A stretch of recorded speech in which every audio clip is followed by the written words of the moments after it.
Hey, faithful listener. Welcome to Season 6 of the Bible Explained podcast, the podcast where the Bible gets explained. So grab your cup of coffee and enjoy today's discussion from the book of Ruth.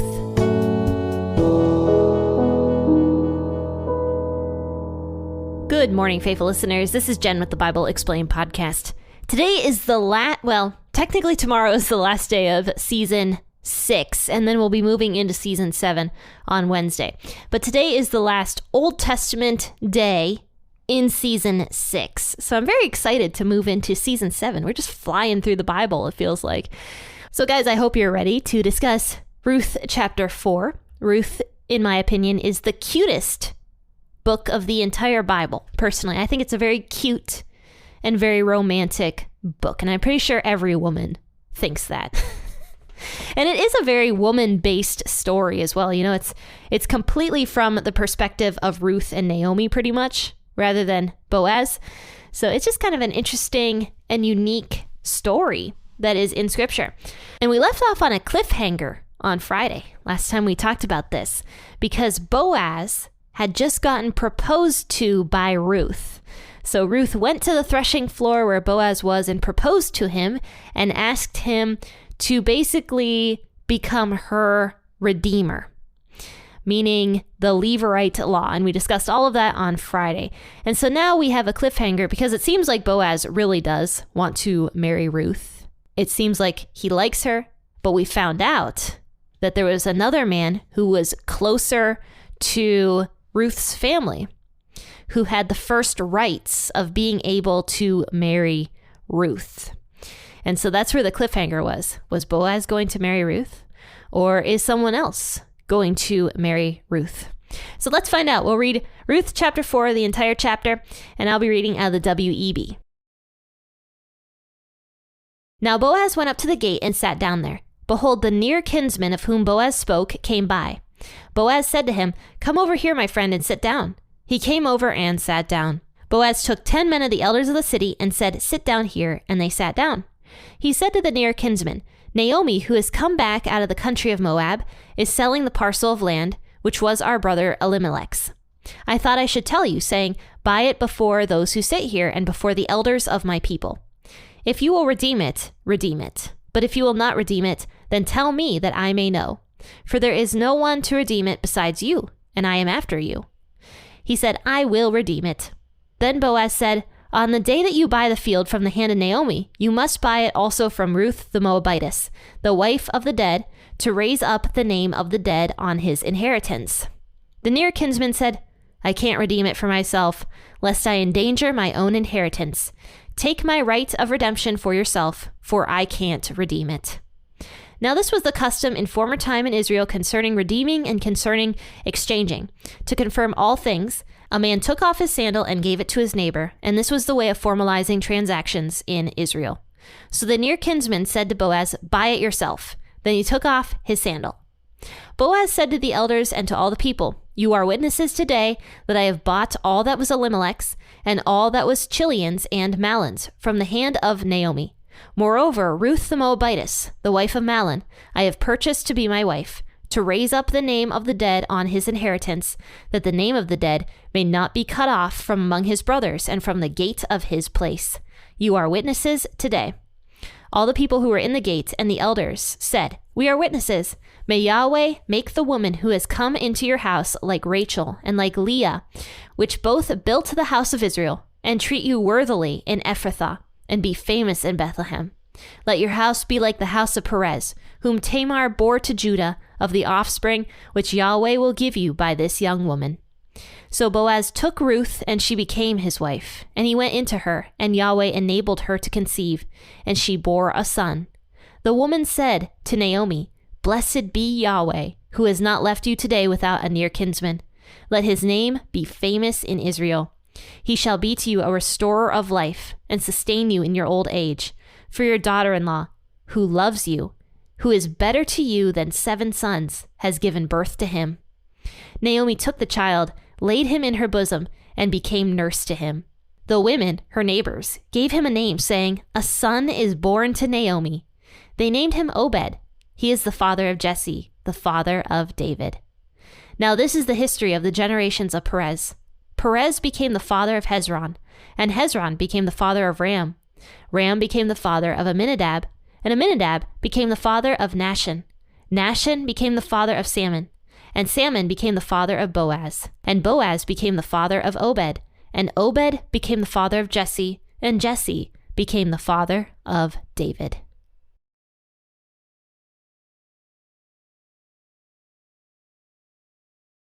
What a happy ending to this story. It's such a sweet ending. And it's very romantic. It says that Boaz wanted to marry Ruth, or rather he said that he would marry Ruth. But it does seem like Boaz liked Ruth, in my personal opinion. It really does seem like he liked Ruth's character, at least. He thought she was very moral. He said that she was a worthy woman in the last chapter. So Boaz liked Ruth. And so we find out now what Boaz does, because he wanted to marry Ruth, yet there was somebody else that was closer who had the right to marry Ruth before Boaz did. So it says that Boaz went into the city, and it says he went up to the gate and sat down. And behold, the near kinsman of whom Boaz spoke came by. So I don't know if Boaz sent a messenger to go get the guy, or if Bethlehem was small enough that he knew he would just see the near kinsman. I don't know. But somehow the near kinsman comes by, and Boaz gets up and says to him, "Come over here, my friend, and sit down." And so the kinsman came over and sat down. So Boaz then takes 10 men of the elders of the city, and he says, "Sit down here," and they sat down. Now these 10 men would be the witnesses for this transaction. And so Boaz says to the near kinsman, he's like, you remember Naomi? Well, she came back from Moab, and her husband Elimelech died. And you know that Elimelech is part of our family, because don't forget that Boaz and this near kinsman and Elimelech, Naomi's late husband, were all related, right? And so Boaz says to the kinsman, we're all related, and Elimelech has some property that needs to be redeemed. It needs to be purchased from Naomi so that Naomi can have a comfortable life in her old age, as she is a widow. And notice that Boaz does not mention Ruth at all here. It was actually a really smart thing for Boaz to do, because he makes the transaction sound very exciting. He gives him the good news first, right? He gives him the best part first, and then throws in at the end that Ruth comes along with the property, and that this guy would have to marry Ruth. So here's what it says. There is no one to redeem it besides you, and I am after you. And so the man says, I will redeem it, thinking that it's just the property, right? Because any man would likely want to buy a piece of property that was in the family to make sure that it doesn't go to somebody else, right? And so the man is sure, I'll redeem the property so that it doesn't go into whoever else's hands. And so Boaz says, okay, you're going to redeem it. So on the day that the field becomes yours, Ruth is going to be your wife. And so the kinsman is you didn't say anything about Ruth a second ago. And so he's mulling it over, and he's yeah, I'm not going to redeem it because I can't marry Ruth. He says, I can't redeem it for myself in verse 6, lest I endanger my own inheritance. So what does this mean? This means that the kinsman either had a wife of his own and knew that his wife would go ballistic if he just came home with another wife, as any normal wife would do, or he did not like the fact that Ruth was a Moabitess and thought that it was immoral to marry her because she was a Moabitess. That's the two reasons I can think why his inheritance might be endangered. So either way, he did not want to marry Ruth, either because he had a wife and didn't want to screw that up, and maybe he had sons already that were going to receive an inheritance from him, and if he had more children with Ruth, that would be a mess, and he didn't want to deal with that. Or maybe he was not married, he was a younger man potentially, and just didn't like the idea that Ruth was a Moabitess, and possibly it would have been not good if he married a Moabitess with his family. Because don't forget that the Israelites were not supposed to marry outside of Israel. Now, granted, Ruth, who was a Moabitess, became an Israelite and was living as an Israelite. But you can imagine there's still a lot of prejudice there. And so possibly this man just didn't want to marry Ruth because she was from Moab. We don't know. Either way, he's like, no way. I was fine when it was just the property. I would have totally redeemed it. But now that I know that Ruth is part of the deal, I'm not going to redeem it. And so Boaz played this very well. He played it well because you can tell Boaz definitely wants to marry Ruth. And so it's very shrewd the way Boaz went about this, because he makes it seem like it's this great deal, right? And this kinsman should totally redeem it. And then he's like, oh yeah, and by the way, you get Ruth. You can imagine that this man would definitely have a second thought about that, right? And Boaz was playing this very well. So what ends up happening is in verse 7, it says, now this was the custom in the former time of Israel concerning redeeming and exchanging, or to confirm all things, a man would take off his sandal and give it to his neighbor. And this was the way of formalizing a transaction in Israel. So we know from the Leverite Law, actually, from Deuteronomy 25, which is what this is referring to, by the way. All of this was the Leverite Law. The Leverite Law was a law God put in place to protect widows without children. So a widow without a child would be in a very precarious situation, right? Because women weren't as valued as they are nowadays. And so a widow would have had nothing back in these days. So God put a law in place to protect these widows by giving them a husband, right? So that means that if a woman's husband died and she became a widow, she would marry a close relative of the husband's. And then in that way, she would be protected and taken care of. So we know from the Leverite Law of Deuteronomy 25 that if a man didn't want to marry the widow, like if the brother didn't want to marry the widow, it actually says that the widow would go up to him, spit in his face, and take off the sandal. So here's what it says in Deuteronomy 25, 5 through 10. It says, if the man does not wish to take his brother's wife, then his brother's wife shall go up to the gate to the elders and say, my husband's brother refuses to perpetuate his brother's name in Israel. He will not perform the duty of a husband's brother to me. In other words, a lever to me. Then the elders of the city shall call him and speak to him, and if he persists, saying, I do not wish to take her, then his brother's wife shall go up to him in the presence of the elders and pull off his sandal off of his foot and spit in his face. I just find that so entertaining. And she shall answer and say, so shall it be done to the man who does not build up his brother's house. And the name of his house in Israel shall be called the house of him who had his sandal pulled off. So basically, if for some reason the man, the brother of the late husband, did not want to take his brother's widow in marriage, it actually says that the woman would go to the elders of the city and complain against that brother, take off his sandals and spit in his face. So like publicly shame and humiliate him. And God put that in place, like the public shaming and humiliation, so that this didn't happen very often, right? So that the man would take the widow as his wife, right? And protect that widow. And so all of this was a precaution against mistreatment of widows of this time period. Now I'm going to link the episode I did for Deuteronomy 25 in the description of this podcast episode, and go back and listen to it if you're curious more about the Leverite Law, because I go a lot more in depth in that episode. But anyway, all of this was done as a precaution for widows. Now, I mentioned on the last episode that I don't think that this applied, or it wasn't supposed to apply, I don't think, to married men. I think that it was supposed to biblically apply to men that were not married. Men who weren't married would take the widow, because God's design from the beginning was always one man and one woman in a marriage relationship. Not one man and two women, not one woman and two men.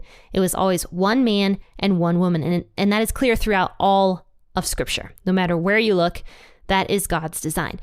So you can see here in Israel's history, going back to Ruth chapter 4, that things have been changed Because Israel was never quite following God's law the way it was supposed to be done. As you can see, Boaz had to go take care of this at the city gate, even though technically it was Ruth that would have to go take care of it according to Deuteronomy 25, but Ruth wasn't even there, it doesn't seem like. The public humiliation didn't happen either. Ruth was the one who was supposed to go to the man and like spit in his face or whatever if he was like, nah, I don't want to marry you. It's very possible Ruth wasn't even here. And not to mention that it was not supposed to be an offer for married men, which is possibly what this man was, this other kinsman other than Boaz. He was possibly married. And so I don't believe, according to scripture, and I know that I am a broken record by saying this because I've said this like 500 times in the book of Ruth. I don't think that the Leverite law applied to married men because that would have been outside of God's design. But anyway, for some reason, this kinsman with Boaz, this kinsman did not want to marry Ruth. And so he hands his sandal over to Boaz, kind of sort of following the Leverite law about taking the sandal off, but it's not done the way it's supposed to be done in Deuteronomy 25. And so he's like, you redeem it. And so Boaz says, all of you here are witnesses that I am going to redeem Elimelech's land and also Ruth the Moabitess. And so everybody praises it. And the one thing I found really interesting is after Ruth and Boaz get married, it actually says in verse 13, Yahweh enabled Ruth to conceive and she bore a son. Isn't that interesting? Yahweh enabled Ruth to conceive. So this means that Yahweh did not enable Ruth to conceive with her previous husband, with Naomi's son. And I imagine one of the reasons was because Ruth wouldn't have married Boaz. Because look what happens. Ruth has this son, and his name was Obed, who became the father of Jesse, who became the father of David. So David wouldn't have been born if Ruth would have had a child with her previous husband. And so sometimes, when God doesn't give you children, there's a very specific reason as to why that only God knows. And I find that very comforting as somebody who has not been able to have children. There's always a reason as to why God does not give a person children. So God enables Ruth to conceive with Boaz, and she bore a son. And what's interesting here, in verse 14, the women said to Naomi, "Blessed be Yahweh, who has not left you today without a near kinsman. Let his name become famous in Israel," which it did. Boaz is pretty famous. "He shall be to you a restorer of life and sustain you in your old age, for your daughter-in-law, who loves you, is better to you than 7 sons, and has given birth to the baby." I really love that all of these women of Bethlehem right now are praising Ruth for being a wonderful daughter-in-law. Not just she wasn't Naomi's daughter. She was a daughter-in-law, and yet she gets this wonderful praise. She's better than 7 sons. Ruth is to Naomi. And so Naomi takes little Obed, the new baby of Ruth and Boaz, and it says that she became a nurse to him. In other words, she became like the nanny to this young baby. And it says that all the women of Israel said that a son is born to Naomi. That's amazing. And honestly, this entire story is actually kind of from Naomi's perspective. If you look at it, it starts with Naomi and it ends with Naomi. All of it.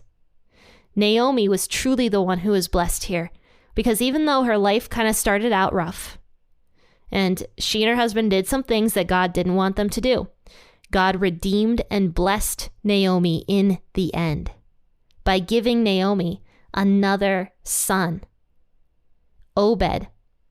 And then Obed, of course, becomes the grandfather of David, King David, who we're about to get into in the next coming books of the Bible. And so it's truly an amazing story, all of this. It's a story of God's forgiveness, God's grace, and what God can really do for a person who allows God to guide them. Once again, Ruth was not blessed with children with her previous husband. Even though she was married to him for 10 years, right? She was not blessed with any children. And yet in the end, God totally protected and provided for both Ruth and Naomi by giving Ruth a very kind husband, Boaz, and also giving Ruth, in the end, a baby boy. And so you never know how God is going to work in your life. You never know how things are going to go. When you think something is not working out for you right now and you're wondering, like, God, why aren't you allowing this thing to work out for me right now? Maybe God has something just so much better planned for you in the future, that if he gives you whatever you want right now, it's not going to work for you in the future. So just trust in God. Trust that God knows your future, and just trust God to guide you in your life. Well, faithful listeners, I hope you enjoyed the last episode of Season 6 in the Old Testament. I hope to see you guys all on Wednesday as we start out Season 7, and also tomorrow, because we're going to be discussing the portion of Scripture we kind of briefly went over on Thursday with Greg Koppel. I'll be talking about that again tomorrow, so I hope to see you all tomorrow on the New Testament side of stuff.